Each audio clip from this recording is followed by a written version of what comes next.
Whoop, whoop. All right, we're back. PodRatz Podcast, episode 10, with a special guest, Pittsburgh comedian Aaron Kleiber. Boom. Boom. Here we are. We did it. We did it. We're here. We had a couple minutes of technical difficulties. As usual. Dylan is not here today. Dylan has he has smallpox. He's at home. He just decided not to is come. real. Yeah, it's real. It's real hard over there. He didn't tell me last night. He told me earlier today. But I talk a lot, so we'll be all right, I guess. Tell us a little bit about yourself. That's a loaded question. I'm a comedian. I'm a stand-up comedian. Wow, that's that's a loaded question. Yeah, I'm I stand-up do that comedian. to everyone, and everyone's like, "Man, that's just like you can't just ask that." My whole background is in acting and improv and sketch. Mm-hmm. So I've been doing stand-up for about 5 years, and that ended up working. Yeah, that ended up being my wheelhouse, and that's how I make a living. So so you love what you do. Yeah. Oh yeah, it's You amazing. get paid to do what you love, so that's awesome. Yeah. I mean, it's what I do for a living. Occasionally, it's nice to get like some acting work, and that kind of like bumps up your mortgage a little bit. So that's nice. That makes things easier. You said you hail stand-up from comedian. Homestead. Yeah. Grew up in Homestead, went to Steel Valley. Stomping grounds. Yeah. Charlie Batch's place. Yeah. You and Charlie were best friends growing up. No, I'm just kidding. You know what's really funny is like I had a couple friends that just did the Charlie Batch roast on Friday, and I was talking to one of them. I'm like, how don't I know Charlie? Like, I get around Pittsburgh. I know a lot of Pittsburgh like entertainers, and and I'm like, I really like want to get to know Charlie. I feel like we should connect because we both shout out Homestead hard. Yeah, I'm proud. Rep it, but Rep Yo City. Yeah, I don't know. It's weird. Like I was like, oh shoot, I could have told tons of Homestead jokes at the Charlie Batch roast. Now, is that roast? That's just he sits on stage just like everyone else, and everyone just makes fun of him. Yeah, pretty much. That's it. That's fun stuff. Do they do that a lot? I think like WDVE puts on roasts and stuff like that. Yeah. I know promoter, my friend Brian Drusky from Drusky Entertainment. Yeah, Drusky Entertainment. Yeah, I know he's starting to put on some roasts. He just did the Paul Martino roast, the dude from KDKA. Yeah.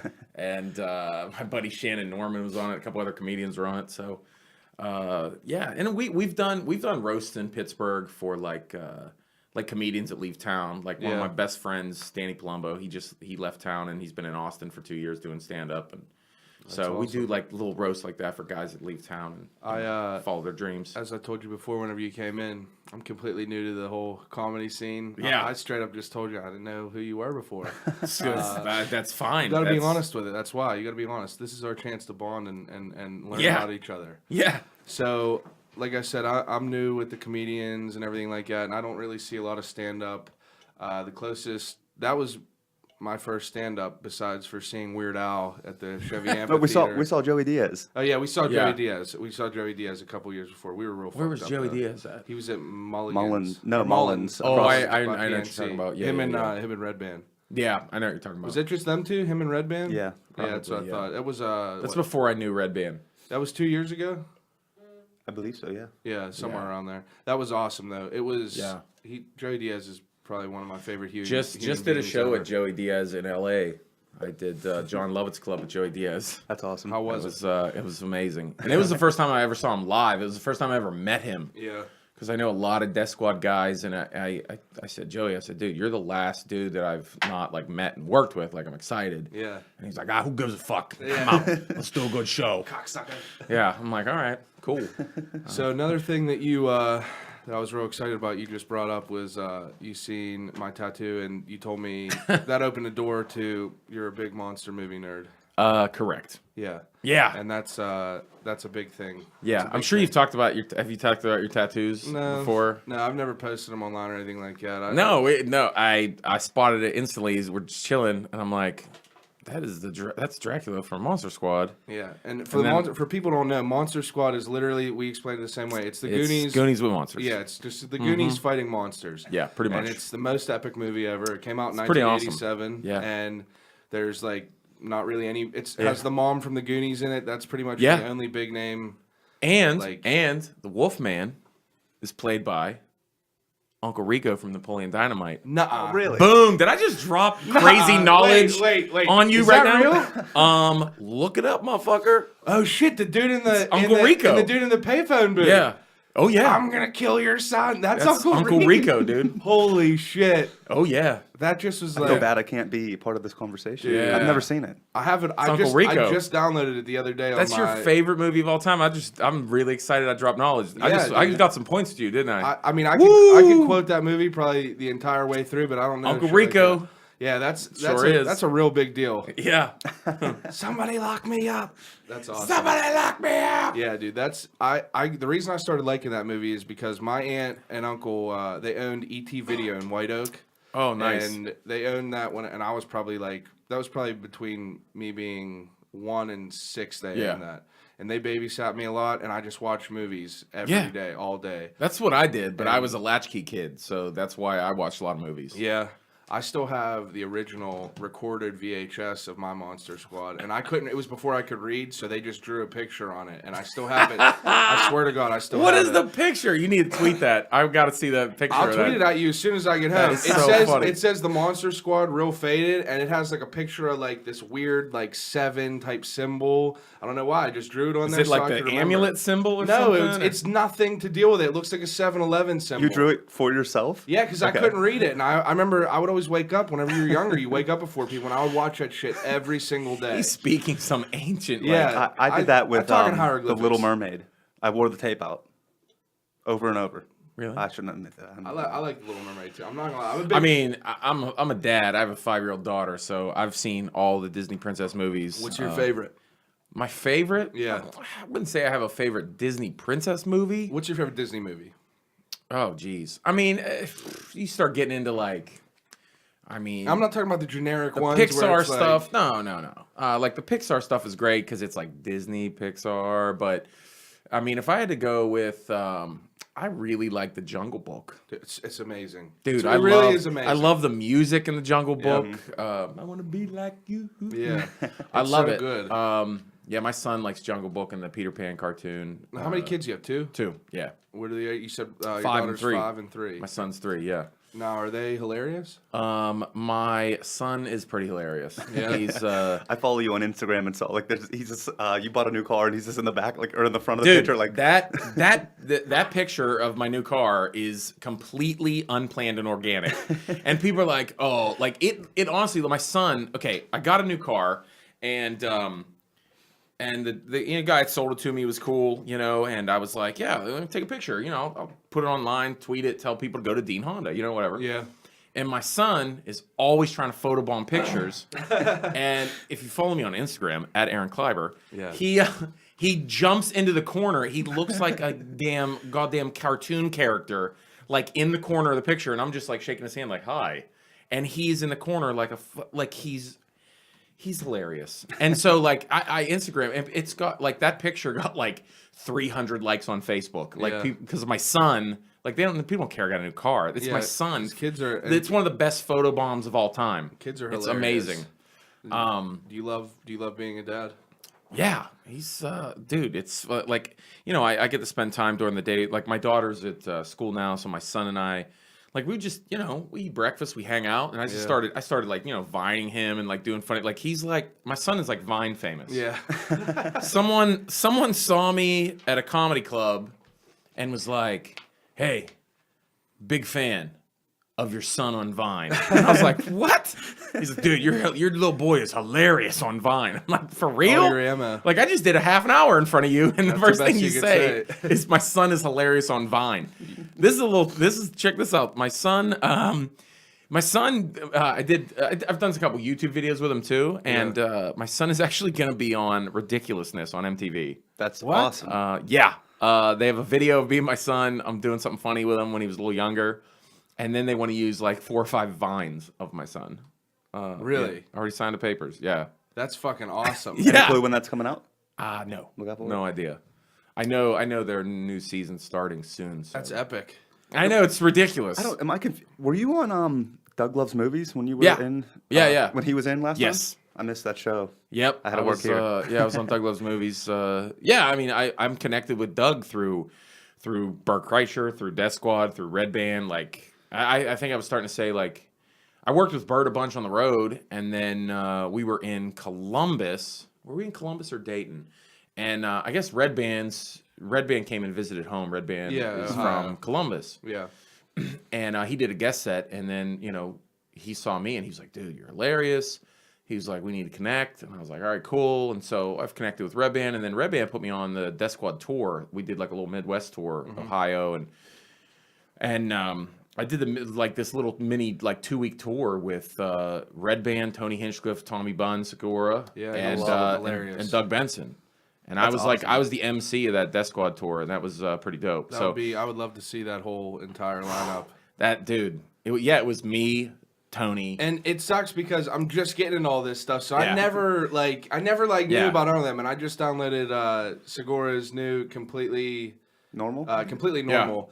And like I was sitting at work all day at work, from literally whenever I get up and get in my car, I put on a podcast, drive to work, and then I just started listening to Your Mom's House. Yeah, and it's just him and Christina. I can't pronounce her last name. Pazitsky, whatever. Pazitsky. Yeah. Just talking about. I've worked with her too. Talking about him shitting. Yeah, and like it's sounding so bad that she like gets concerned, and I was laughing out loud in my work. Then I listened to his album, and I actually spit on my monitor. That was so fucking funny. Him talking about Big Daddy Kane, saying "Sup, Kane?" Big Daddy Kane. It was so fucking funny. But it's cool, like seeing the like opening up to all this, like open up to all the comedy and stuff, because I've been a fan of it forever.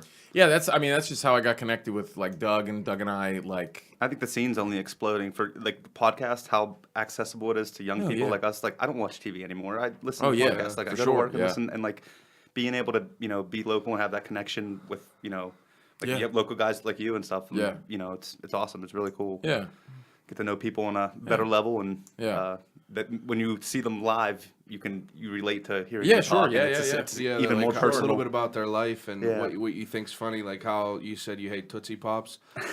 Listen, for Easter I got a bag of Tootsie Pops one time, and I was just disgusted. I couldn't deal with it. That joke is kind of true. I tell this joke about lollipops. I don't know. It's like 20 minutes long. Yeah, and it's fucking hilarious. I was dying. But it's in truth. Where like when I was a kid, I hated Tootsie. I'd get them for Halloween and throw them in the garbage. Yeah, they were these things. Terrible. I hated them. They're not that bad, dude. They're not that good. It's like a sucker, and then it feels like there's chocolate in the middle, but Tootsie is not chocolate. It's nasty. It's like powdery. It's like a paste. It's like a chocolate paste. It's not Laffy Taffy reject. Yeah, it's disgusting. Gross. But your set was hilarious, and that's how we kind of got the idea to have you on. I love it. Yeah, and that's how that works. We had a couple comedians on here before, like we had Burt Kreischer on here before. Then we had Lee Trebosic on here a few weeks ago. I forget who's the older Lee's guy. My homie. He used to host a night show on one of the local networks. He's an older comedian, like gray hair. He tried to give us this. This is the second time I brought this up. Yeah, this reference to Lee, and Lee was like, no idea what you're talking about. He used to have like a nighttime show on like. A dude used to have a nighttime show. Yeah, like on a local network on like. John Fedko. Fedko. I have no idea. I give up. I'm never bringing it up again. Yeah, no idea whatsoever. What? Well, I mean, there are some old school comics that I've met, but man, he's definitely local. He's from Pittsburgh. I believe it. Do you know his name? If you heard it? Yeah, I would definitely know his name. I know it wasn't like Matt Wolfarth. They did a show like a couple months ago. Him and this dude, Jim Krenn? No, not Jim. Some Asian dude. He said Jim Jen. You mean Jim Krenn? No. An Asian comic from Pittsburgh? Yeah, he's like a entrepreneur, like real young kid. No idea. Wait, real hyper. Wait, is it? It's like a millionaire kid. Oh my gosh, I got his number. I know who you're talking about. I have freaking no idea. Like on like 11 all the time, just like. I know who you're. Oh my gosh, I've done like a show. See, I'm not the only one stumped. But he was here, and they were doing a podcast in the green screen room a couple weeks ago. Yeah. Man. No idea. Wait. Was it PJ Williams? Nope. Oh my God, dude. Tony Zito. Tony Zito is the Asian kid. That might be it. I'm telling you, if he walks around acting like he's a millionaire and he's like real hyper and he's like a 20. business dude. Yeah, like he owns a couple startups. It's Tony Zito. There ain't no other Asian dude rocking like that. That's Tony Zito. No clue. I'm out of the loop on this one. Yeah. Yeah, he like years ago, he booked us, it was actually one of the craziest shows I've been a part of. He booked us on Blush's Christmas party. Nice. It was like their staff Christmas party. It was time, huh? it was nuts. Yeah. It was nuts. We have a good friend who's a big fan of all the strip clubs around here, and I feel like that'd be a wild time. Yeah, I was the only one that there was 4 comics there, and I was the only one that didn't end up with my pants off. It was insane. Sorry, Blush girls. Gentleman and a scholar. Yeah, I mean, I like my wife. How'd you get into comedy? Jeez, you really paint a broad brush. There has to be something. Yeah, I mean, dude, when I was in high school, this is going back, so it's got to like paint the picture here. When I was in high school, I was friends with some guys that did like the theater and did video production and stuff, and I was an idiot. Like I've been at the class clown my entire life. Yeah. I went to Still Valley, and I was trying to get along with the black kids, and I would come in doing Homie the Clown and doing like In Living Color bits. I went to McKeesport. Yeah. And so like I was the white dude. We're all like, oh, Kleiber, he crazy. Yo, Kleiber, come here and do that thing, man. He hilarious. Yo, this white dude, he fucking crazy. He'll do anything. Like I was that dude. That's funny. And but then I made friends with these guys that were doing theater and stuff, and there was lots of chicks that did like the musicals and the plays, and I was like, oh, holla, holla, holla. Yeah. Like, I was like, I want to get to know these chorus girls, and I did my first musical in 8th grade, and I did them all through high school, 5 years of musicals and plays. Really? Yeah, and in the meantime, like some of the guys that were doing it too, I actually started more in like filmmaking and acting.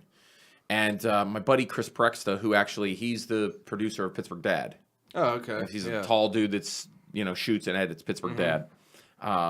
He's my best friend. Like I go way back with him and Kurt. I'll get to that. But we started making movies in high school, and they were always like little sketch videos, funny videos for class. And like, we were always doing that stuff. And, I was class clown, and then we both went to Point Park for film and acting. He stayed for like 2.5 years. I was really bored. So I went to college for adolescent ministry and counseling to work with teenagers. Holy shit. Yeah, I mean, there was a process where like when I was in high school, I kind of changed because I used to like sell weed and be a piece of shit. And so I was like, I met some friends at like church and I was like, I don't want to be a piece of shit. So I kind of like changed a little bit and focused more on like art, and focused more on like acting and making videos. I think a lot of people in their childhood do that, like make the videos and stuff like that. Yeah. Oh yeah. Both different sets of my friends, we have these funny ass movies where like my buddy, the kid who is not here right now, Dylan, he was the only one with like a camera, like a decent camera. We used to film like these. Last one we did was this fucked up fake zombie movie in the backwoods, and this was like 3 years ago. So we were all like 19, and we're all like, we would get all fucked up and go run around in the woods. I remember I was like, I filled a mask with a watermelon and fake blood, and I had this axe, and I was just beating the shit out of it. And like, we're like 19 doing this stuff, and that's like hilarious. It is hilarious. Yeah, I was doing that stuff when I was like 15. Yeah, just like making stupid movies, and then. Went to college, and I've been doing, I guess the most like formed comedy I've been doing was improv. I started improv my junior year of high school. I started going to Friday night improvs down at Pitt. So it's the longest running comedy show in Pittsburgh. Every Friday night from 11 p.m. to 1 a.m. down at the theater at the Pitt Cathedral. And it's all audience participation. I started going that my junior and senior year, and then my first year of college. Just doing a lot of improv, just like doing like a Whose Line Is Anyway improv. Yeah. Everyone could jump in. Get comfortable on stage and learn how to... Yeah. Anyone could go there and do it. Yeah. Theater kid? Yeah. Me? Yeah. What do you mean? Were you in like theater in high school doing plays? I just said that. Yeah. Where were you at? 5 years. He just did it for like 5 years. He was checking the settings on Ustream. Yeah. It's all right. It's all right. You got a lot of things on your mind. So the way I would imagine you is you'd be that theater kid, but you would also be like not like the typical were you a nerd? Were you a typical nerd? No. You were like one of the cooler theater kids. Here's the thing. The way I can explain it, I was all things to everybody. Yeah. Like I would be hanging out with like the white stoners in the band 1 minute, dude, and the next minute I'd be with like thugs. Like I'd be chilling with thugs, smoking a blunt. Like yeah. I hung out with everybody. I liked everything. I liked classic rock. I liked Beastie Boys. I liked, fuck 2 Live Crew. Like I was into NWA. Like I hung out with everybody. Like there was just I was always with somebody different. I did that too. I like that. I was a social That's the way you butterfly. had to do it. Like I like talking to people. That's how I like running around talking to people. I have no problem. Dill is like Dill at first didn't talk a lot. Like he wasn't. Me and him actually weren't friends in high school or anything like that. Yeah. Never talked. He was a very quiet kid, and I was the one wearing I was class clown, wearing suit coats, carrying attaché cases, like just doing all kinds of rock. It was hilarious for a while, especially like. I love how you have little accessories to like be funny. I went through a suspender phase. I'd be wearing Dickies with suspenders. I still rock a bow tie. Talking about? Yeah, I know exactly what you're talking about. Where did I get that look at? Where was that look? I think I saw some like B-boy or somebody like Chub Rock or something or Biz Markie rocking. Biz Markie. I'm not even lying. With them khakis and khakis and suspenders. I think I saw like Biz Markie with like Dickies and suspenders. I was like, yo, that's it. That's dope. I rocked Dickies whenever I used to skateboard all the time. And I was a kid. I was a fat white kid, so all my friends were skinny white kids, and they were doing tray flips down steps and everything like that. I skated for like 10 years, never could do it. Never skated. No. Just bust my fucking ass. I wore Dickies just because that was like it. Like that's what you wore. And I started wearing Chucks because I saw Snoop Dogg wear them in a video. That's it right there. I started wearing shell tops because I seen Run DMC. Yeah, I saw Snoop wear Chucks. I was like, those are dope. Yeah, like I knew what they were. I'm like, oh, I'm wearing those. I don't care. Yeah, that's not just for Wonder Years. I'm wearing these. That's not just for the Wonder Years. I was excited. Kevin Arnold, baby. Yeah. Let's get it. So I was that guy, and then in college, I was working on my degree to do counseling with kids and working with teenagers. But then I constantly was doing comedy. I was, every summer and every fall, I was doing these camps for kids, and I was in charge of entertainment. So I was doing sketches and improv in front of hundreds of kids every weekend during the summer and fall. Yeah. And it was basically I was doing Saturday Night Live for kids, and I had a couple like other people with me, and we were like all kind of goofy actors like that liked working with kids. Yeah, camps, like kids come to camps and just forget about their life and try to better themselves and stuff like that. And it was like. Church centered, but that was our job. Like we didn't do no preaching, nothing. Like we were Saturday Night Live characters, made them laugh, and I did that for years. And that really, I always give that credit to like my comedy kind of stripes because, I mean, dude, I was in front of 300-400 kids probably 7 years in a row. I was in front of kids probably about 14 weeks a year, 14 weekends a year. Wow. So 14 weekends a year, I was almost doing like a season of of a sketch show. That's awesome. In front of teenagers. And 300-400 teenagers, sometimes a lot of urban weekends. Yo, it ain't easy. Yeah. Like you make 400 black kids from Hazelwood laugh, that's a big deal. That takes some skills. So that was my trial. Like that was like my real training. And then in the meantime, while I was in college, my friend Chris Perks and I, we made our own movie because he kind of was like, he left film school Point Park while I was, at college. And we were just like, we didn't get much from film school. Like, let's just like make our own movie. We'll just learn like that. So we made our own feature-length film, raised some money, spent like about $6,000 to $7,000. We had some fundraisers. And we made a movie called Captain Blasto. And it was in like 40 film festivals. And we just learned trial by fire. What's it about? It's about a high school kid that doesn't know what he wants to do with his life. He's graduating soon, and he decides that his only love is like movies and comic books. So he decides that he's going to be a superhero, and he's going to be a fake superhero. When did you make this? We made this in 2003. So Kick-Ass bit off you. Dude, this was 10 years before Kick-Ass. Yeah, I know. Yeah, this was 8 years. How do I watch it? This was 5-6 years before the comic book even came out. How do I watch this? Every great movie I've produced and like been in has been like 5 years before something huge that's just like it. Yeah, yeah. And it's just because, oh yeah, dude. Yeah. Oh yeah. Now, how can I watch it? How can people watch it? You can actually. It did really well. We were at Gen Con Festival, a bunch of nerd like sci-fi conventions, and like won best film. We were at San Diego Comic Con. Like it's just kind of like I don't know. Like my buddy Prexta, like his art direction is real comic booky. He's a really great director. He's gone on to do all kinds of amazing sci-fi things. Yeah. I mean, yeah, he's here in Pittsburgh making Pittsburgh Dad. Yeah. But he made a series called Mercury Men. It was on Sci-Fi. He directed season 6 of The Guild, which is a huge like World of Warcraft nerd series. That's probably one of the biggest web series on the internet. I mean, he directed that, and so he's done a lot of cool things. But we ended up actually changing Captain Blasto into. We just kind of. He's friends with the chick who does The Guild, and there was a point where like web series started like popping off a little bit, and so we were just like, Captain Blasto, it's kind of like run its course through film festivals and stuff. Let's just cut it into a web series, just so we can put it out so people can watch it. Yeah. So like I think around like 2007, 2006 maybe, we cut it into a 11 episode web series, and ended up being like Wired magazine named it like a couple years ago like top 25 pioneering web series of all time, even though it was a feature beforehand.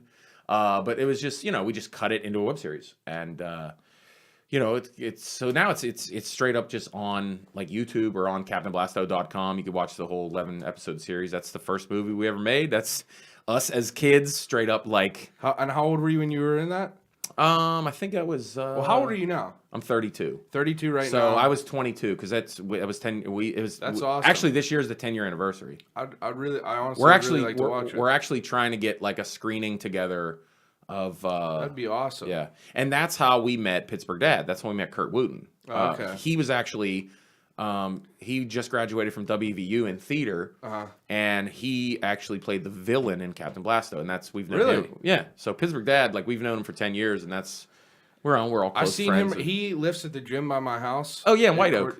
Court time. I've seen him up court time a couple times. Yeah, he's from White Oak. Yeah, from White Oak. He lives in White Oak. Yeah. Motherfucker's jacked. Oh yeah, and he's like an old man. Stupid. Like, he's an old man too. Yeah, it's funny because that Pittsburgh Dad, I always say like you can never see him like his full thing, and he had like his cutoff on him. My buddy was like, "Hey, that's Pittsburgh Dad," and I was like, "Oh yeah, he's cut up." No, that ain't. And he's like, "Dude, I'm telling you, that's Pittsburgh Dad." And I was just looking at him, and he looked over, and I was like, "Holy shit!" And he's like 35. Looks like a fucking wrestler. He's like 35. And he wants to be a wrestler. He's fucking jacked up for sure. Did you watch WrestleMania? Yes. Yeah, we watched it. Fan? Me and Kurt and Prexta, we watched it at my house. So you're a nerd. Yeah, I'm a closet nerd. Yeah, that's cool. Yeah. I'm a closet nerd, but not. Oh yeah. What about video games? You big into video games or anything? I was a little bit. I never had the money to buy video games. Yeah, I'm not in it. You were on the streets. Yeah. You were on the streets making boys laugh. Yeah. That's the way you got to do it. But that's so yeah. Captain Blasto is you can watch that, and then a couple years later we made a movie called A Great Disturbance with some friends, like another production company. Ended up, they wanted to make a Star Wars fan documentary at the Star Wars convention in Indianapolis. And they asked Prexta and I, they're like, hey, maybe you guys could interview like crazy Star Wars fans, and it'll be funny because you guys are naturally funny with people. And at that time, I think we were pretty obsessed with like the British Office, the BBC Office, and like mockumentary style. We were really, I've always been a huge fan of Christopher Guest and Spinal Tap, and we were like, well, what if we make this a mockumentary? Like, what if we play the fans? Like, what if?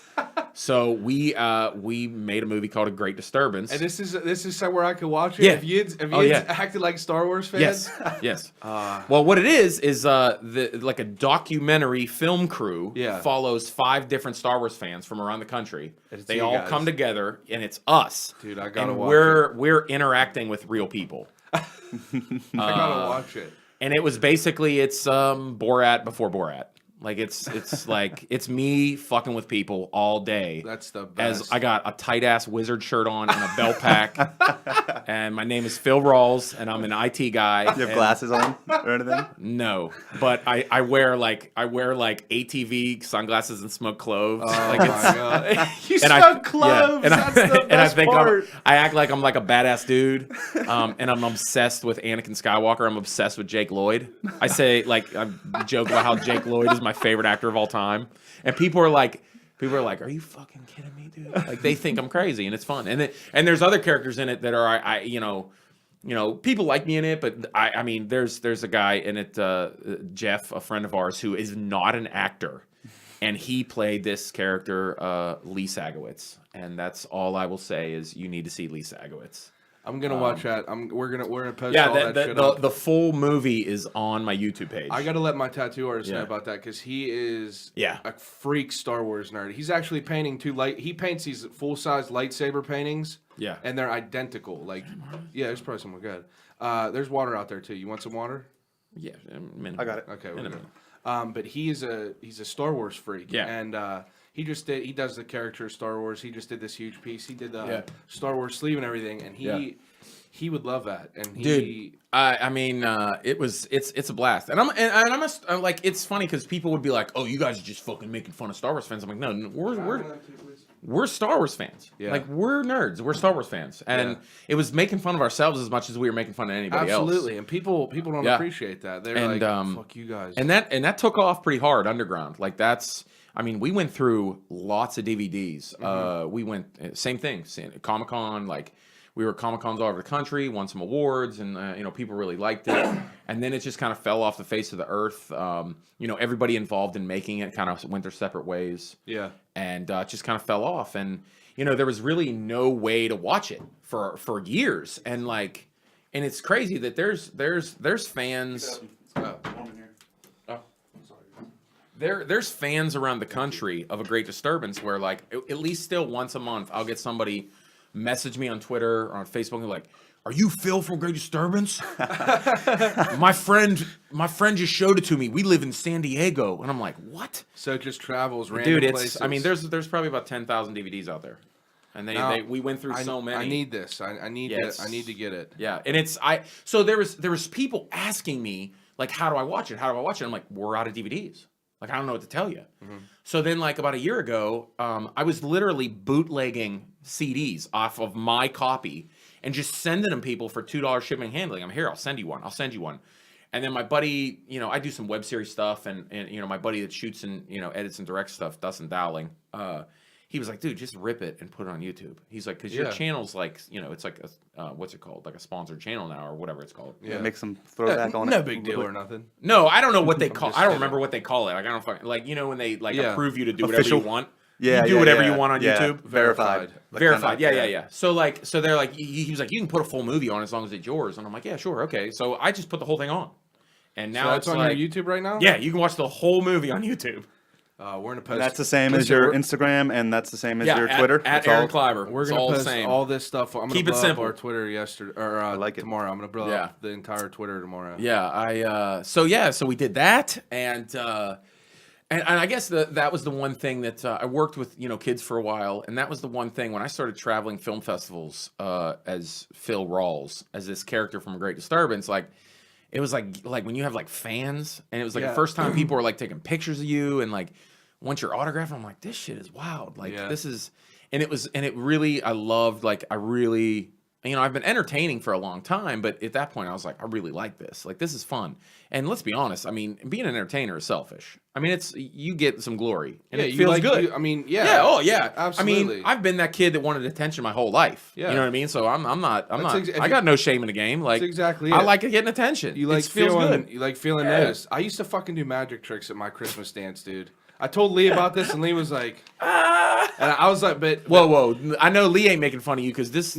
I know. Lee's doing magic tricks for pussy nonstop. Okay, Todd, his best friend Todd, who they grew up together. Yeah, Matt, he's like the dude in high school. No, he's like the dude in high school who would, if I was doing a fucking magic trick, he would just come by and slap my cards away.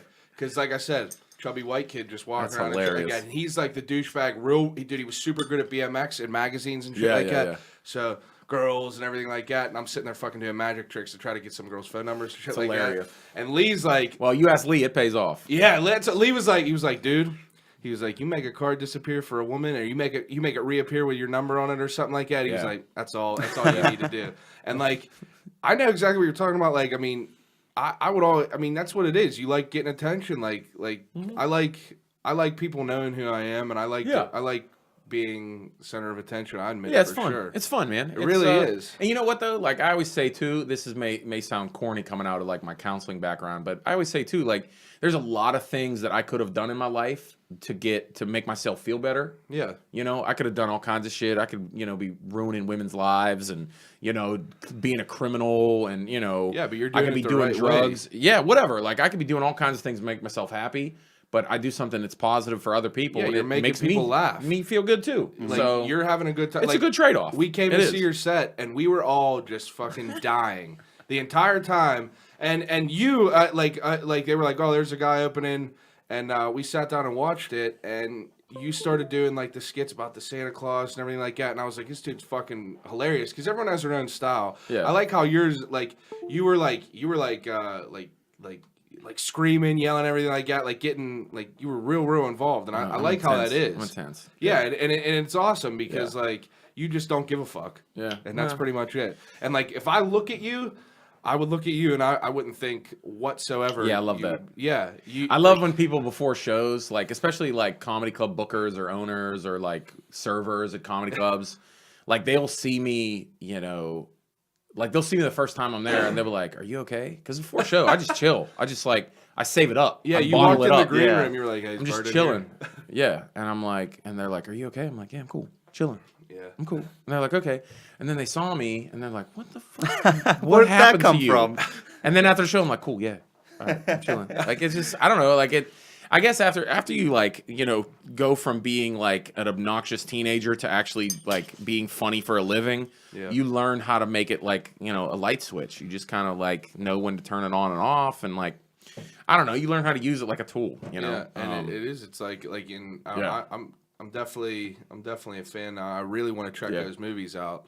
Like that sounds hilarious. That's Phil Rawls. Yeah, dude. Like Phil Rawls has his own Twitter too. But someone told me to make it, and I did. And then I was like, I don't keep up on it. I'm an idiot. But no, it's funny. I think Prexton told me to make a Phil Rawls Twitter, and he was like, I'm telling you, he's like, one day that's on YouTube, and one day it's gonna blow up again. Why don't you do like a quick like a short podcast type thing like that? Like have as Phil Rawls? Yeah, like oh my god, that's a really good idea. Yeah, dude, like for real, podcasting. Star is Wars like, fan Phil Rawls is here to talk. If you have anything with any of that in the title, funny. Like if I seen a new one like that, it's like just you fucking with someone else, like I don't even know. I have so many ideas rushing in my head. Like that's fucking hilarious. So after Great Disturbance, I was like, I kind of want to do this for a living, and I left my day job and got some jobs in some creative work, marketing and advertising. But I was really pursuing kind of entertainment, and I ended up going to Chicago, do some Second City training. Yeah.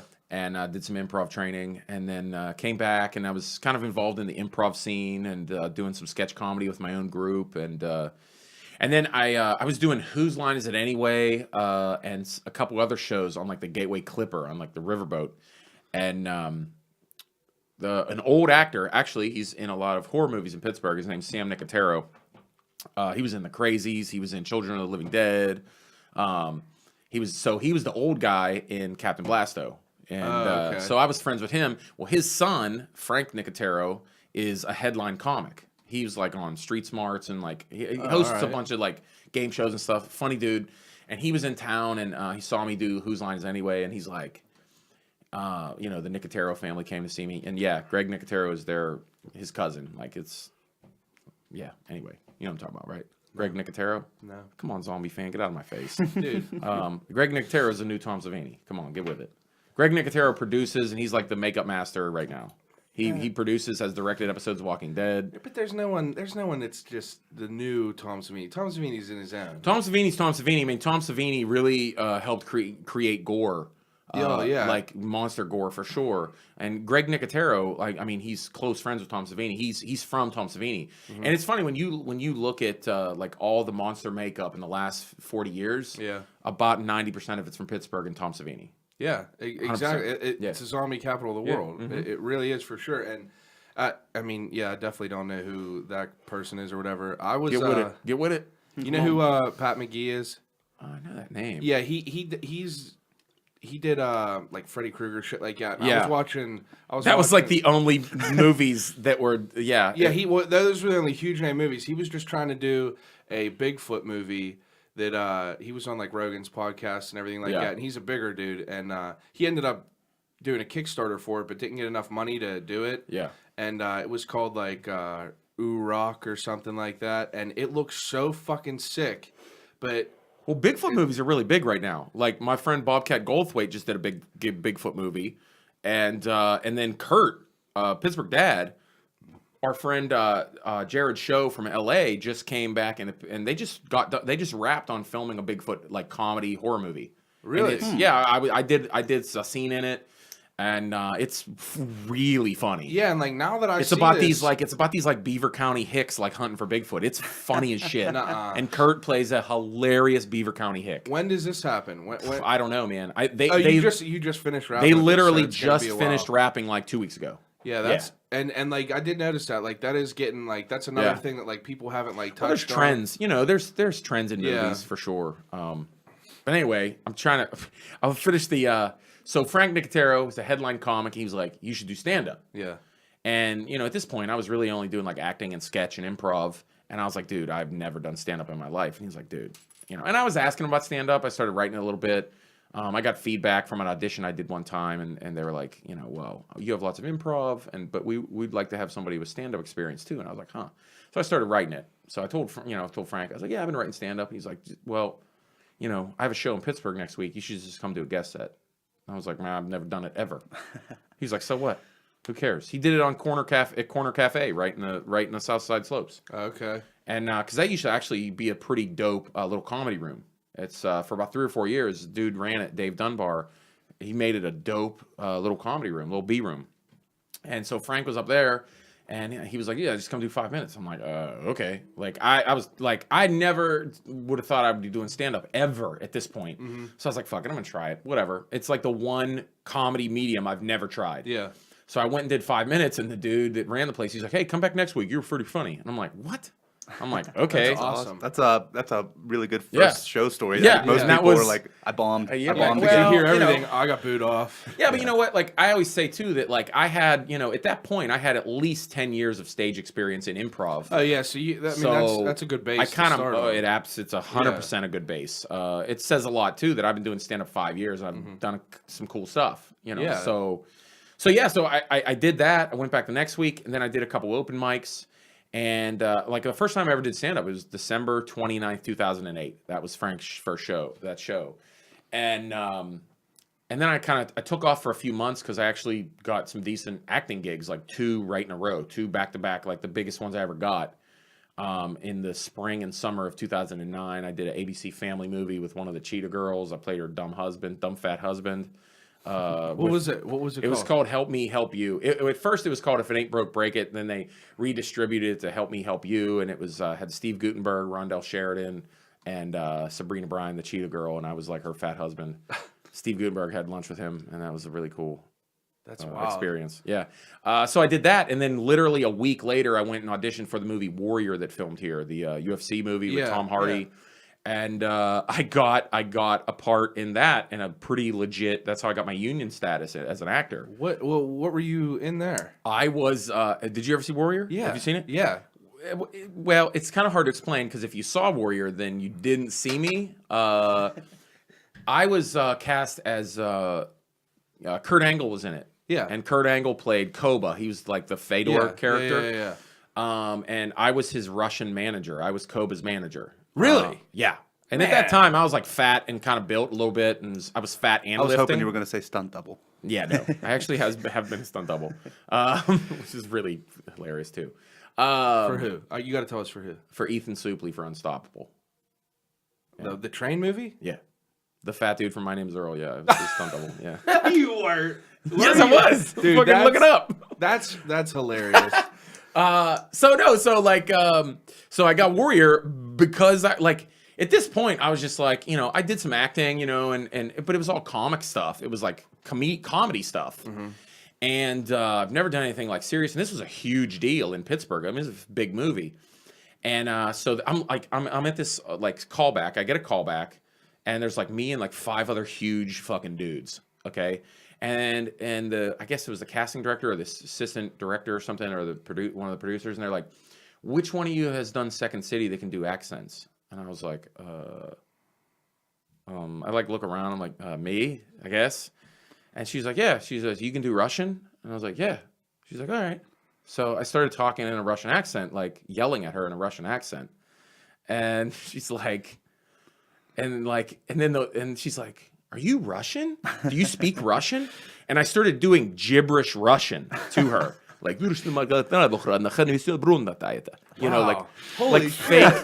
fake Russian. Yeah. And it was the assistant director. He starts laughing. He was like, that's gibberish Russian. He doesn't know fucking Russian. And then they call me like 2 days later. They're like, you're the Koba's manager. I'm like, okay. That's fucking awesome. Because I could do a Russian accent, and I made him laugh. Like, I was like, what the fuck? So that was huge. I mean, I did 2.5 months on that movie, and I was in Kurt Angle's corner and got to be really good friends with him. And I got the yelling. He's local, and so he owns a business down here now, right? Still. Yeah, he owns like a food business in the Strip District. Yeah. Angle Foods, I think. Yeah, he's blown up with that, man. It's actually pretty healthy stuff too. He needs to get that in the UFC market. It needs to get pushed in. There's all kinds of stories about Kurt, like them, Dana White trying to get Kurt to do UFC and shit. Yeah. I'm sure you might have seen those stories around, but all those ridiculous, everything. And he would beat people's asses. He would beat people's asses. Dude, there's some good stories that I'm not going to take his stories. I understand. That's Has he ever fought though? I know he's an incredible wrestler. Trains everything. He did. I mean, he was a gold medalist. I mean, he's there's a story out there that I can verify because I heard it from the horse's mouth, like about him beating the shit out of Brock Lesnar. Oh, really? I bet that's not a.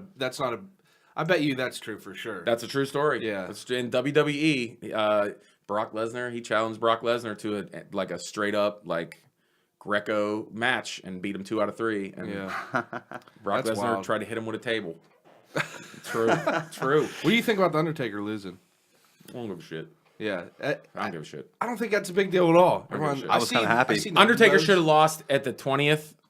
He should have lost at 20-0. Yeah, he should have went 20-1 and retired, because I think this year it was sad. He looked sad. Is he retiring now? He's got to be. Yeah, I mean, I thought he was going to come on Raw the very next night and be like, "Thank you. It's time to go back to hell. Rest in peace, Paul Bear." Mm-hmm. Going to see Paul Bear again. So anyway, I told you, man, it's loaded questions. Yeah, I told you this is very organic. I love it. I love it.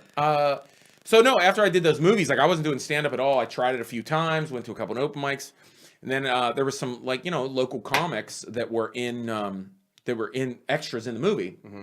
I got to know them, and I got to hang out with Brian Callen a bunch. Brian Callen. That's what I was just going to ask you. Yeah, Brian Callen played pretty much the Joe Rogan in Warrior, and I talked to him a little bit because we're cut-ups. He's fucking hilarious. Yeah, Brian.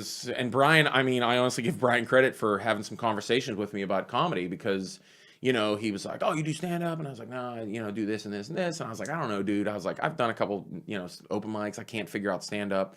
And we just had a conversation about it, like the process. And he's like, "Well, what are you doing? Like, blah blah blah." And I had a problem with just trying to memorize my jokes, and I felt like I was doing an impression of a casino comic. And Brian's like, "Well," he's like, "your whole background's in improv. Why aren't you writing on stage?" Yeah. And I didn't even know what that concept meant. I'm like, "What do you mean?" He's like, you should improv.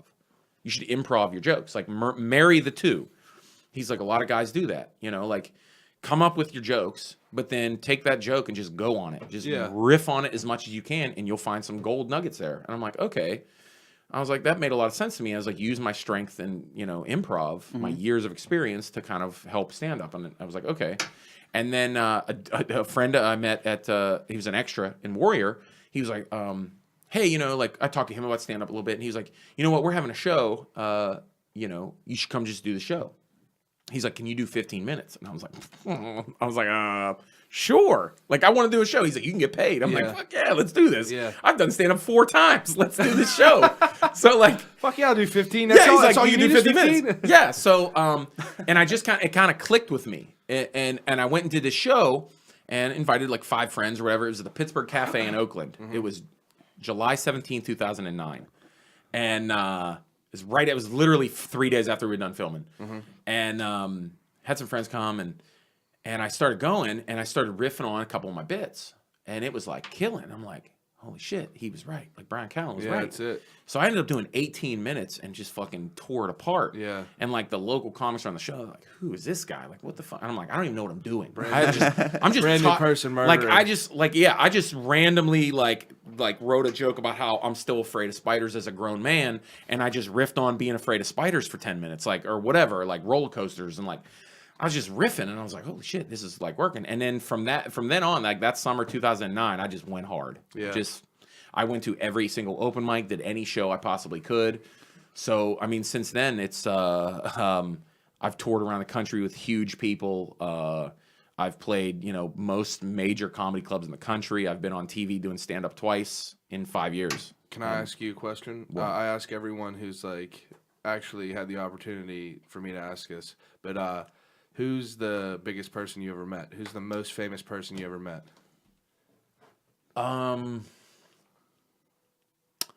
I mean, I can't help not think about the guys that I've toured with.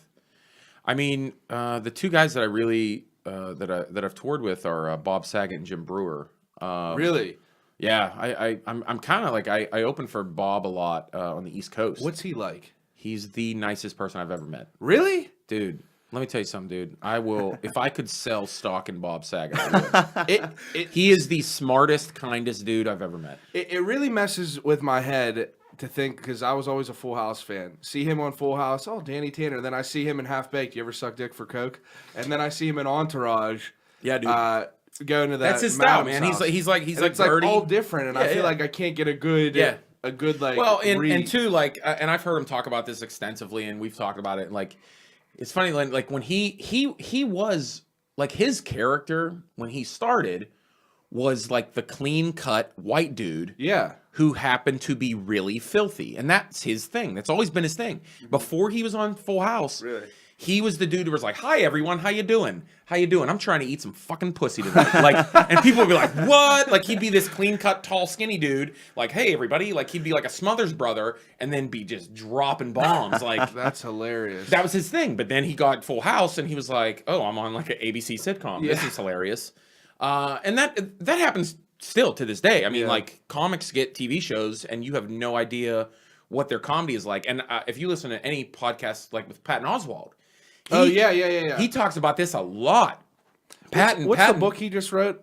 It's like something about crazy. Something about like a lollipop or whatever. I don't know. Lollipop Dragon or something. I just listened to a podcast with him. That's the only reason. But that's what Patton says. Like, Patton was on King of Queens for years, and then he would have these like baby boomers, 60-year-old people come see him. And he's there talking about like fucking a birthday cake or something, and they're like, what? Yeah, this is not like you on King of Queens, So that's that's normal, I mean, it's it's just what it is. So Bob's pretty. I mean, Bob's pretty. He's big. Yeah, I toured, and Jim Brewer. I mean, there are people too that like, I mean, I toured with Steve-O. Steve-O was the first person I've ever toured with.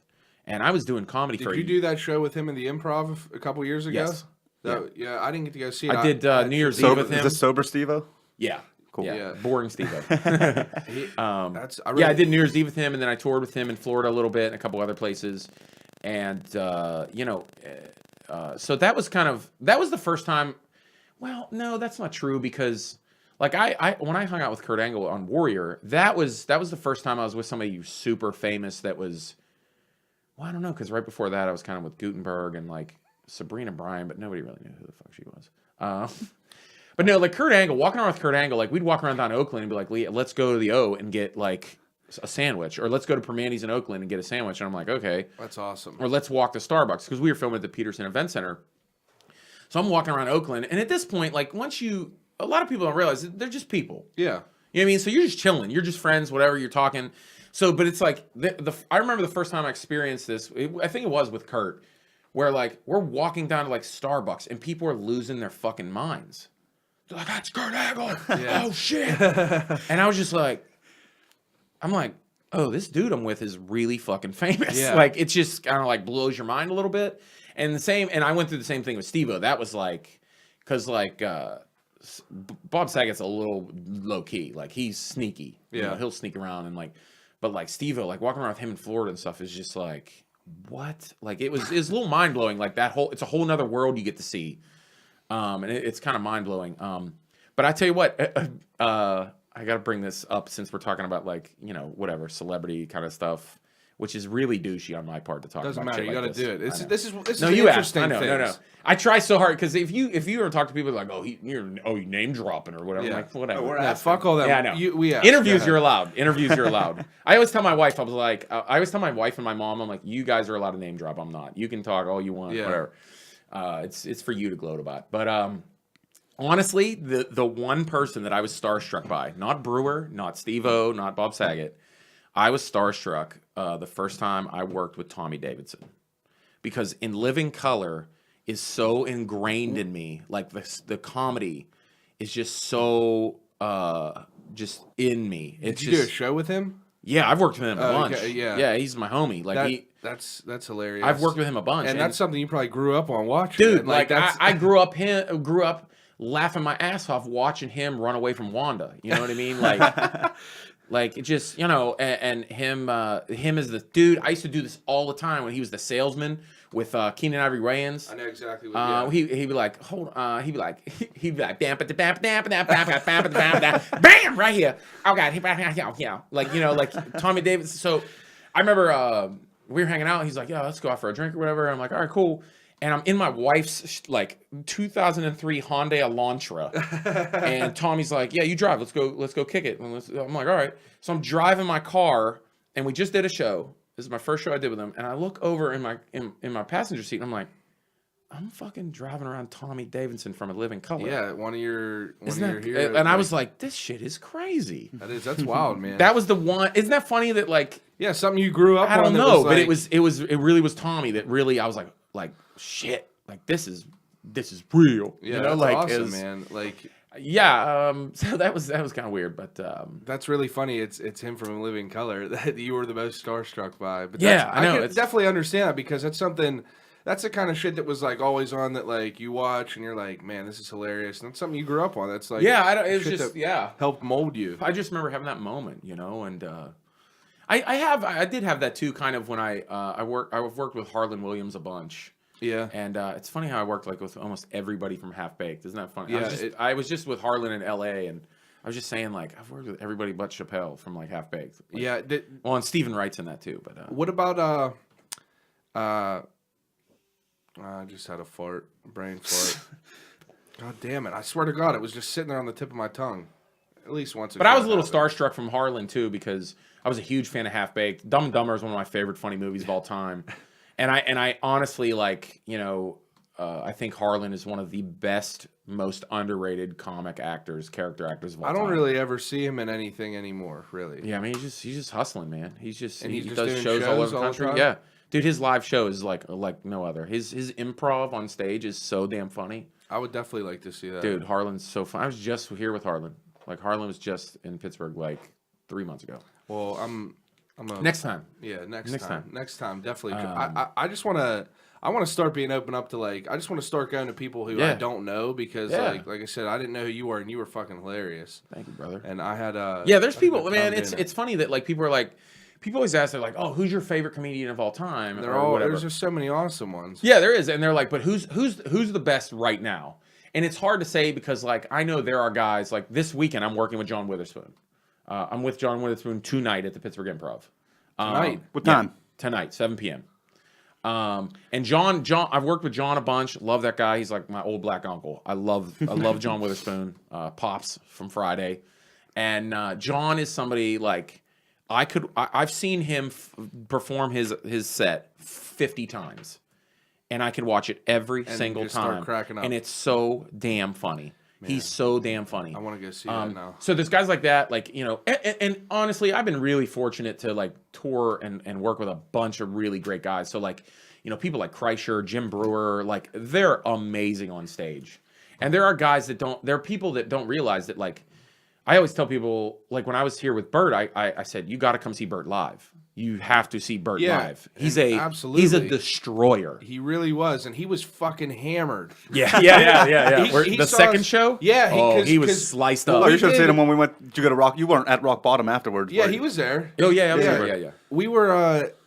What happened is, like, you guys were doing your thing. Yeah, if you buy his book, we came before the first show even started. I remember that. So we're sitting there, and then we come back, and he comes out on stage. He's like, I drank a little bit too much, and he did that whole 40-minute riff about that. What was that black dude's name? Troy? Not Kane, was it? Yeah, Kane. Was it Kane? Something funny. You could tell he was just riffing the whole. And he was just riffing, and it was just so fucking funny. Yeah. And at the end over at Rock Bottoms, he was talking to us about how he was like, I didn't do like a good 20 minutes of my set because I was just going off of that Kane shit. Yeah. And like it's just he murders everything. Yeah. Just all that funny shit. Dude, I actually when he was in Pittsburgh, we were talking about this, and I go, I don't know if you remember this. You're a little tipsy, but I was in Louisville with him, and there was the dude in the audience.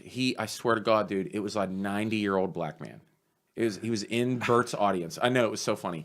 And I don't know if Bert talked about this in a podcast. I don't even know if he remembers because he does so much comedy and he just riffs on so much shit. Mm-hmm. But like he needs to talk about this. I don't think he remembers. I asked him, I go, have you talked about that old dude in Louisville? He's like, what are you talking about? I'm like, dude, how do you not remember this?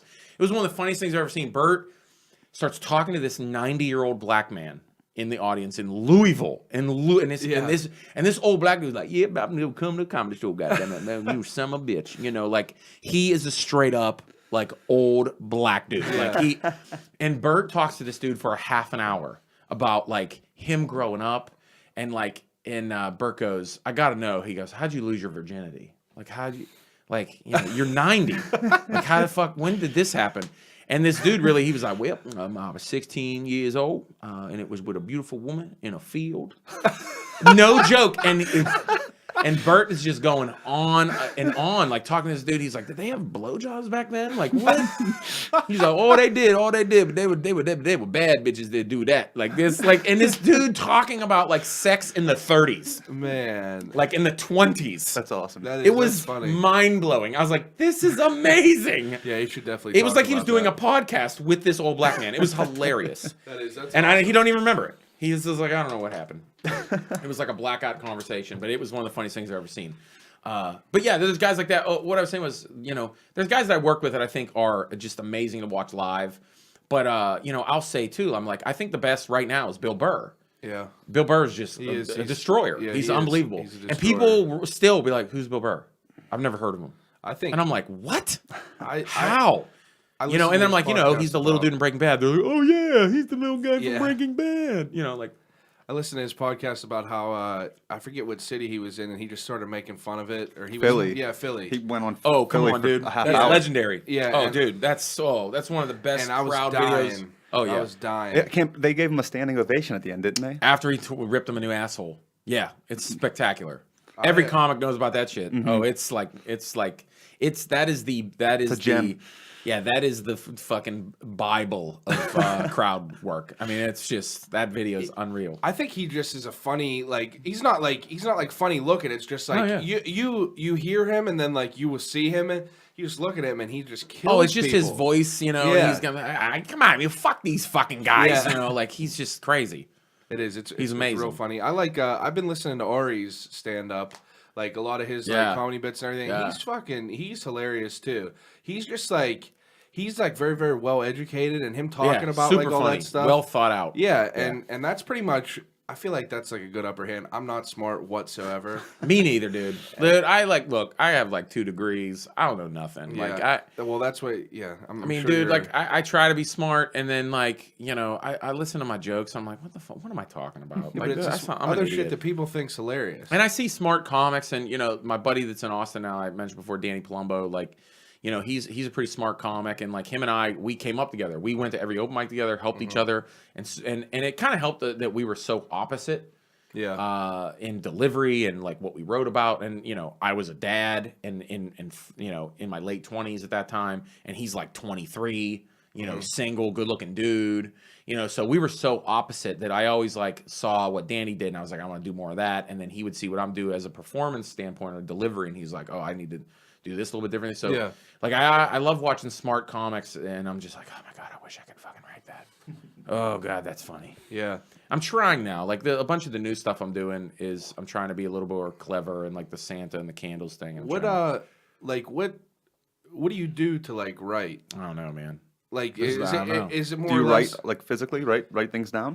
Yeah, I mean, I come up with ideas. I you know, I will come up with ideas and I'll throw them in my phone on Evernote, and then I'll try them out. And for me, most like I'll come up with ideas and just throw them down, and it's maybe a sentence or two. Yeah. And then I go feed off that, and I go on stage and I write on stage and I see what happens. And you know, I try to come up with shit on stage and I record it. And then I go back and listen to the recording and kind of take, you know, add to that little piece that I, you know, typed in. And then, you know, I'll work on stuff, you know, like 2 days a week, 2 mornings a week. I'll, you know, I'll hang out at Panera and just go through my jokes. And then I'll write more tags and kind of reorder some of the stuff I said and listen to the recordings. And so it's just like almost like a writing and kind of like, it's just always in progress. Yeah. You know, just keep building on it. Yeah, like I mean, like did I do the candles joke when you saw me? Did I do candles about the candles? No. Oh yeah. About how candles.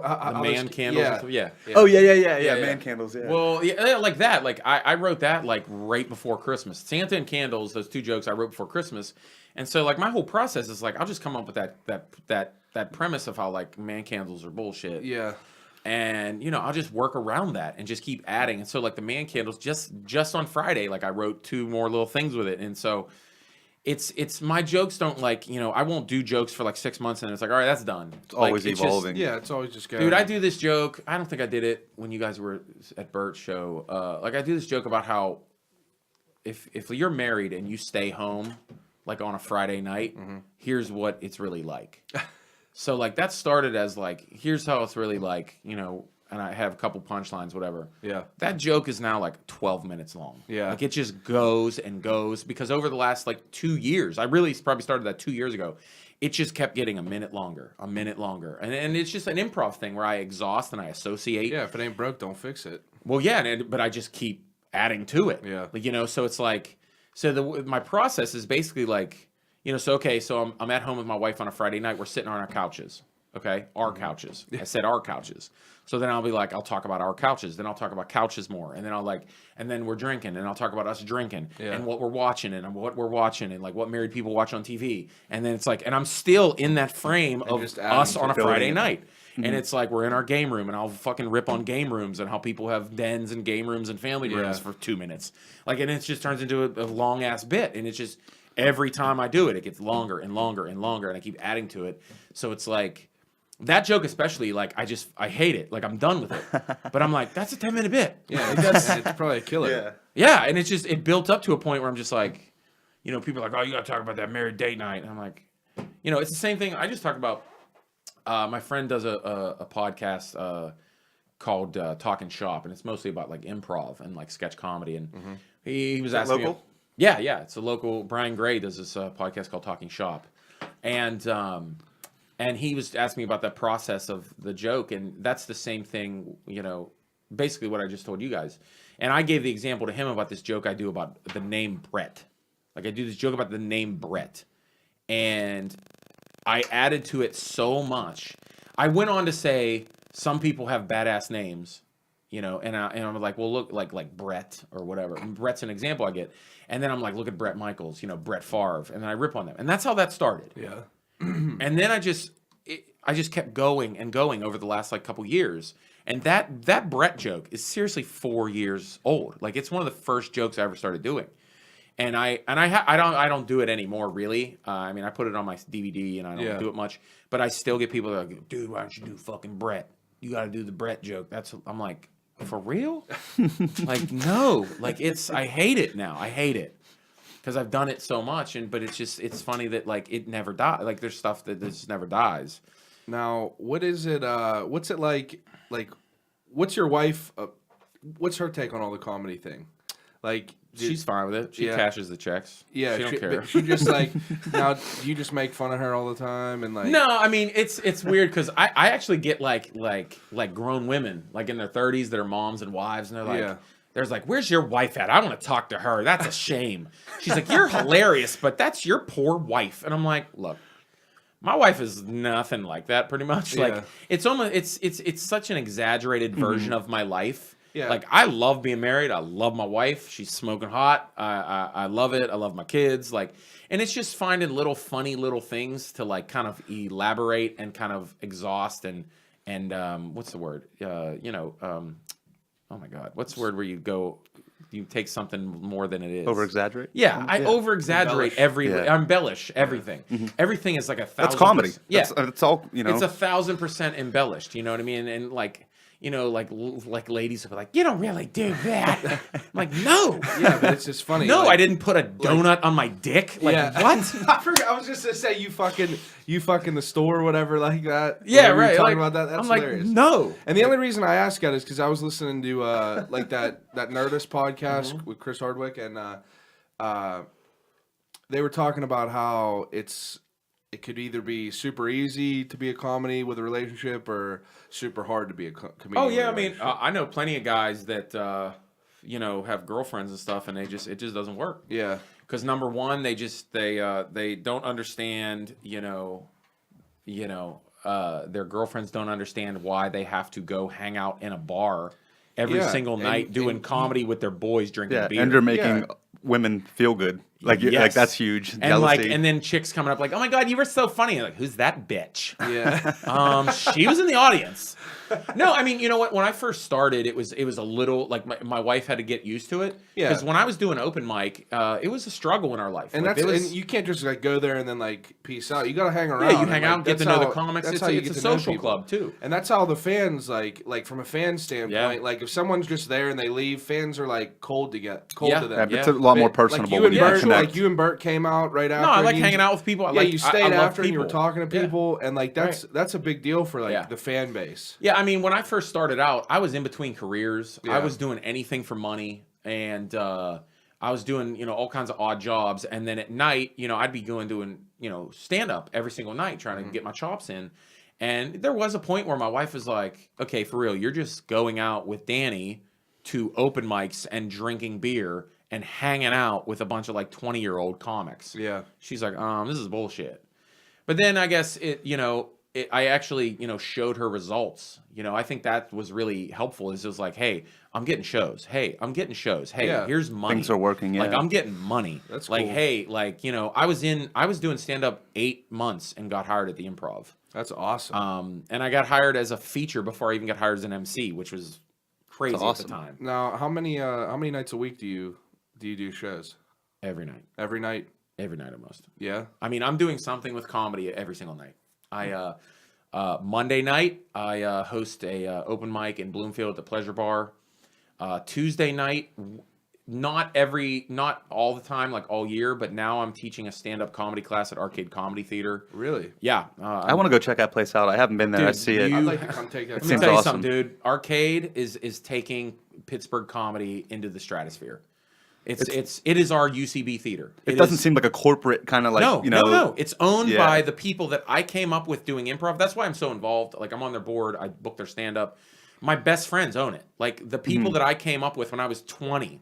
It's bring your own beer too, right? Yeah, yeah, that's awesome. The people that I was doing Friday Night Improvs at Pitt, when we were like 20 years old, these are the people now that have master's degrees in marketing and graphic design and have trained at Second City. Now these people own a comedy theater in Pittsburgh, and it's banging. Awesome. The shows that we have there are just banging. We're going to have to come down. Yeah, you got to talk a little bit about the classes. Like what, like give some information about that. Like when is that? How much are they? We have 5 sessions a year, and the improv. They have improv classes, sketch comedy classes. They have writing classes. They even have.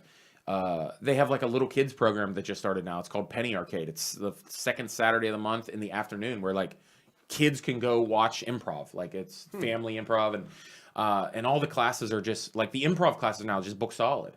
And my stand-up classes, I've done like every other session just because I was in LA the whole month of February, so it's like I can't commit like.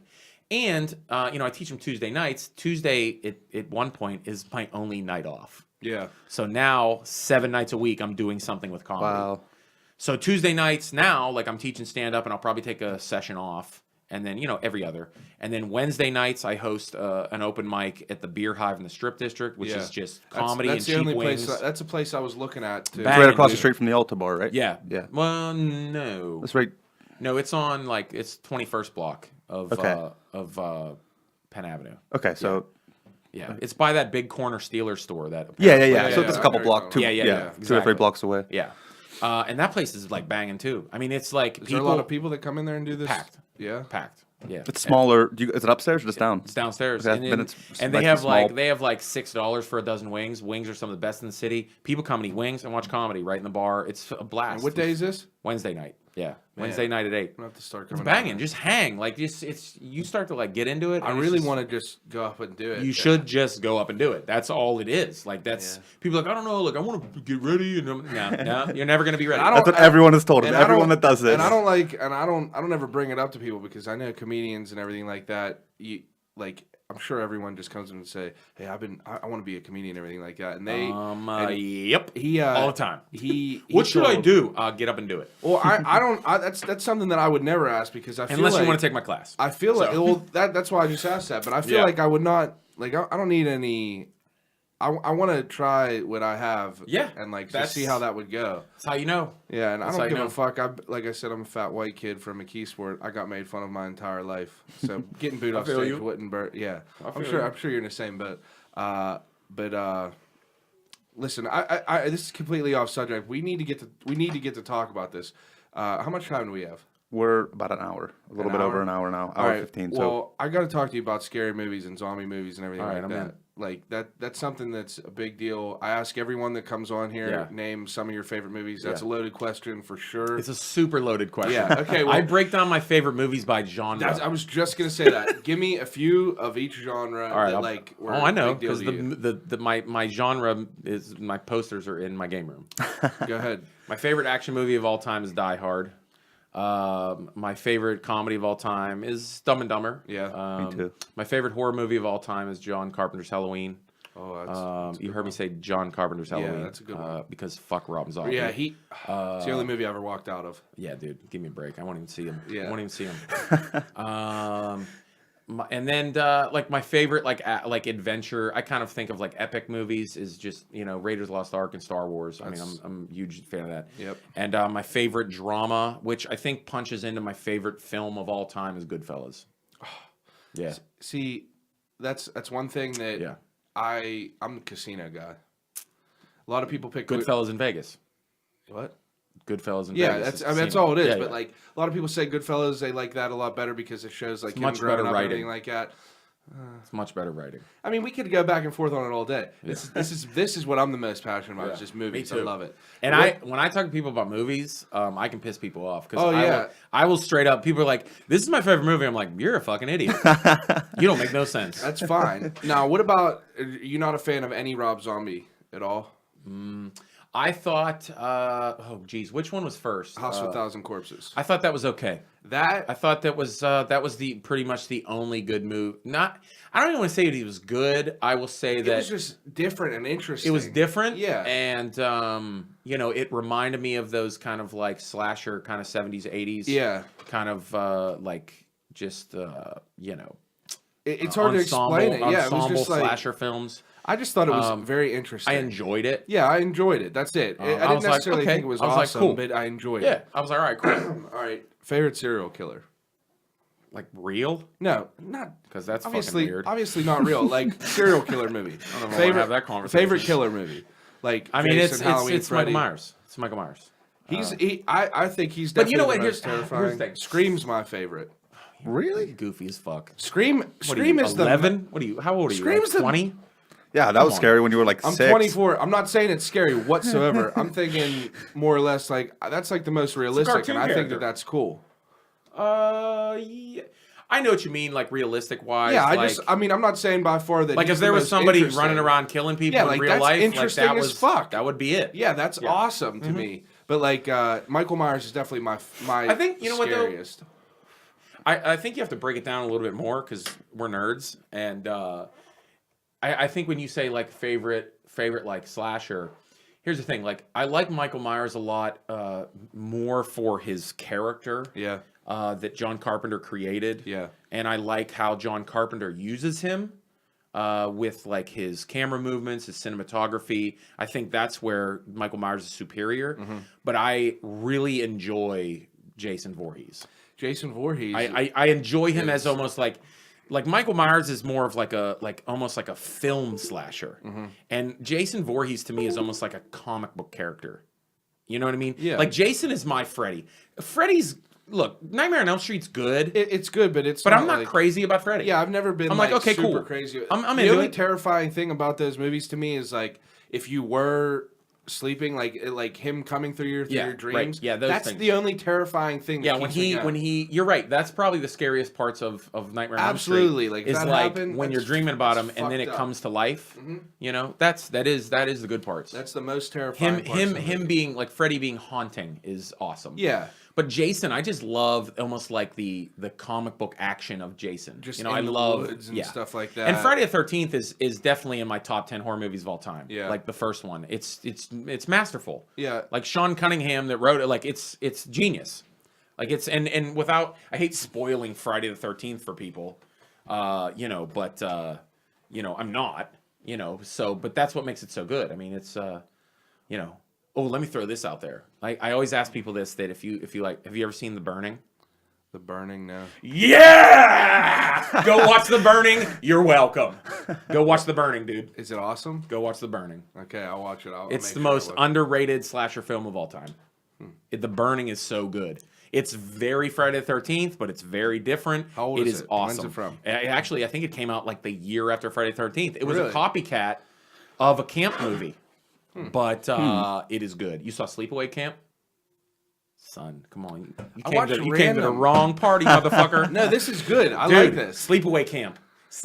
Hang through. Anyone that saw Sleepaway Camp right now, if they're listening, they're like, yep. Hang through Sleepaway Camp till the last 10 minutes. I will. I'll check it out. It's one of the best see, endings of a slasher film ever. Did you ever see Bloody Birthday? Yes. What did you think about that? That's something that always fucking sticks in my mind because I remember just watched that maybe like a year ago.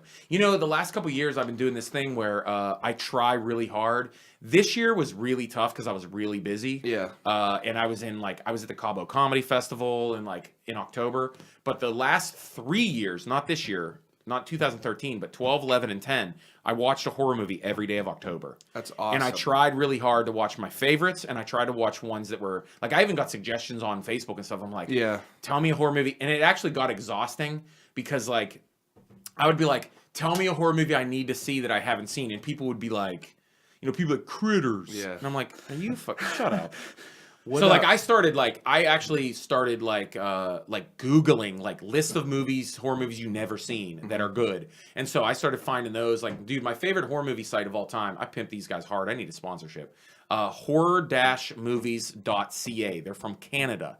And that is my horror movie. What's that? They have everything. That's my horror movie reference. Like they have great, it's a straight up blog. Yeah. And they have great articles. They repost things from some of the major sites. They have tons of news on the new indie horror movies. Like, I mean, they're just banging, dude. This just popped in my head. What did you think? Did you see You're Next? No. You know who's a huge horror fan that I'll get you in contact is Pittsburgh Dad, Kurt. Is he? Dude, me and Kurt, dude, we talk hours. You're Next? He liked You're Next, and that's one of those things I have to see. And he's like, no, you need to see it because a lot of people are different about it. Like, it's classified as a horror comedy. Yeah, I gotta see it. And it is just I've been falling it's back like one of them hard like cheesy 6 months. It's like one of them cheesy, but it's like it's an epic movie. Like a lot of people I know didn't like it. Yeah. But I have a couple friends who are like horror nerds and like we watch them all. Dude, it's amazing what they did with it. And it was so good. And it was made like years ago and they finally just put it out. Oh, okay. So that's something you need to check out. I got you one thing because this is for modern horror, this is my litmus test here. What did you think about Insidious 1 and 2? I'm gonna be honest with you. I was super stoned the first time I watched it, so I didn't get a good feel for it. Then the second time I watched it, I thought it was good. Like, it was a good movie. It's a well-written movie. Everyone's like, fucking Darth Maul back there. Like, I thought it was awesome. It's a creepy fucking movie.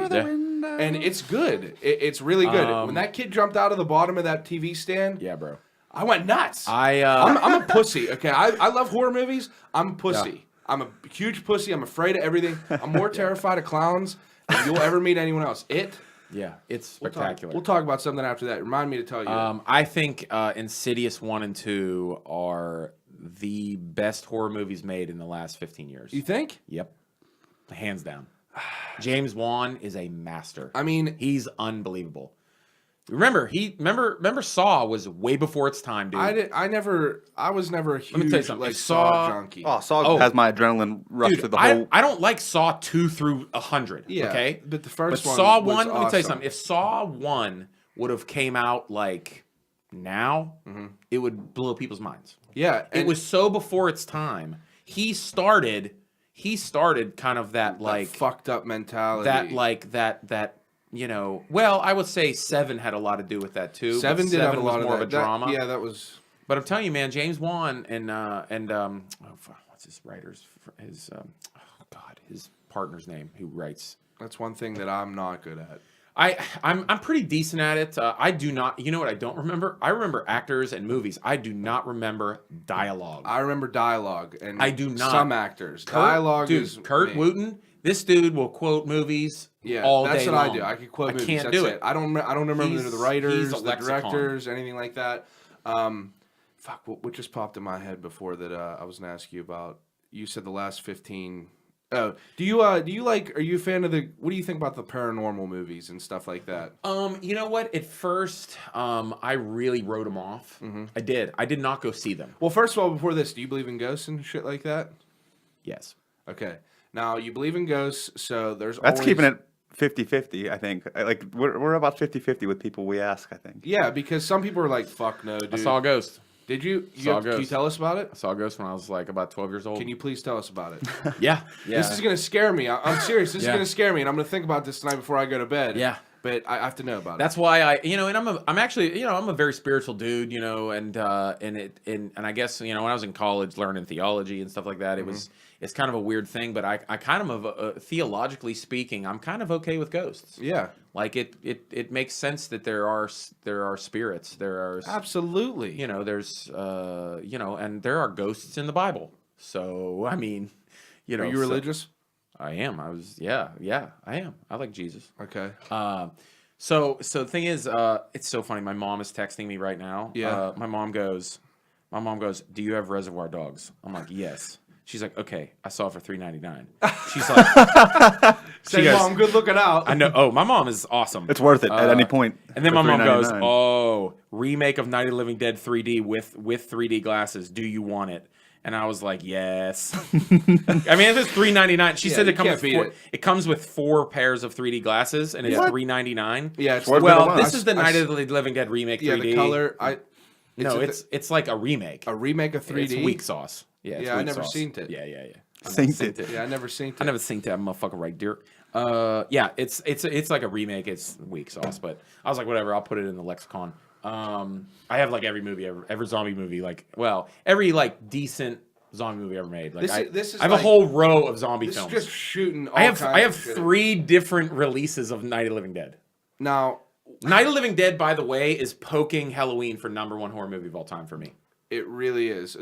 Like, 1968, Night of the Living Dead. What do you think about the remake of it? The color. Amazing. It was amazing. Tom Savini. It was amazing. Top 10 horror movies of all time. It was amazing. Tom Savini's remake. Let me tell. Can I tell you about my little? I got 5 stories to tell you. Okay.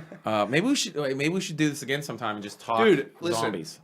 Let's leave people cliffhanging. That's fine. I'm cool with this. We did. Yeah, we're at like an hour and a half. Next time I come on, I'll do ghost stories, and I have a lot to say about zombies. I have actually the Night of the Living Dead remake.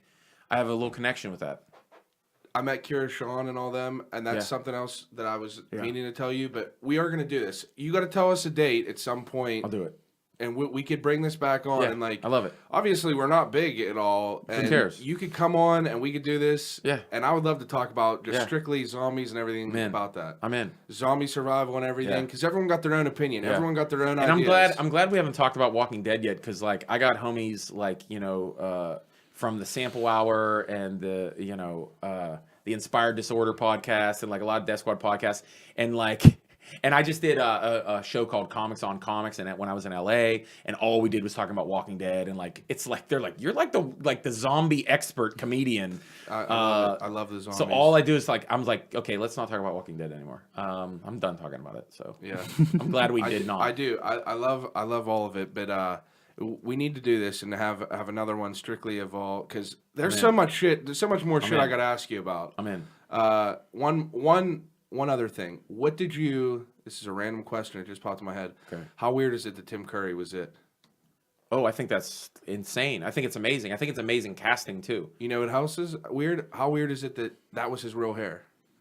I did hear that. How weird is it? I did hear that. I just read that. Is that true? Yeah, it's completely true. Yeah, and they dyed it. Dyed it. Yeah. This is his real hair. He's walking around on set with fucking red, long hair. Yeah, I did hear that. Freak. Well, I think it's amazing casting, because it's amazing. He is a very, very good method theater actor. I mean, Rocky Horror. I mean, like I just watched that for the first time a few. Yeah, Rocky Horror. I mean, he was he's a great character actor. Him and Clue. He really is good. Congo. Yeah. Stop eating my sesame cake. Yeah, I mean, it's a perfect casting for it. Listen, man. I just wish it wasn't as weird in the second half. I just can't get into it. I think it's so good. I can't get into it because I had the VHSs when I was in high school, and the dual VHSs. And the first VHS was so good, and then when I would put in the second one, I'm like, ugh. Yeah, it's like, because I hate like the whole spider thing in the cave, and I'm like, what the fuck's going on? That's my feeling with Full Metal Jacket. That's my feeling with that. That's how I feel about like the Smurfs season finale. But anyway. Listen, dude. What do you want to hear? First of all, everyone needs to pick up your DVD, Grown Man Business. This is the point where you plug it all. Yeah, I have a DVD. It's on my website. It's called Grown Man Business. Or if you see me live, it's actually cheaper if you come see me live. Everyone should see him live. On purpose. It's hilarious. That's on purpose. I want people to come see me live. It'll be hilarious. It's $20 on my website, but if you see me live, it's only $10. It's a deal. And it's fucking. Right, he kills it with an awesome set. Grown Man Business is 68 minutes, and yeah, it's and he destroys Twitter, Instagram. Yeah, it's all Aaron Kleiber. AARON. And this weekend, KLEIBER. You're at Cincinnati? Yeah, this weekend I'll be at Cincinnati Funny Bone with Dominique. Oh yeah, we about to get nice, nice. Yeah, girl. Me and Dominique rolling. I really appreciate you coming on here because you're an awesome guest. We've had a lot of people on here so far, and everyone's cool having them on. But you're like into it, and yeah. And well, you just gave me this hot sauce right here. And so I was like, what is this? We're gonna have to make this the next one. I like Dylan to be on here too because he's a movie freak too. And we'll set this up and we'll do another one where we could do all of our finishing. I'm gonna actually write some shit down for this one about the different things. Yeah, we could talk about the ghost story, and I could tell my little story about the Night of the Living Dead remake. Yeah, and it's basically the origin of why I love zombies. The origin of it, man. Yeah, I don't want to wait. It's very interesting. Right. Yeah. What time are we at? Over an hour and a half. Okay. Wow. This was hour and a half and episode 10 of the PodRatz Podcast with Aaron Kleiber. Very, very appreciative of him coming on. We're gonna tweet all of his shit about the movies, and just thanks for listening. Thanks, guys. We're out.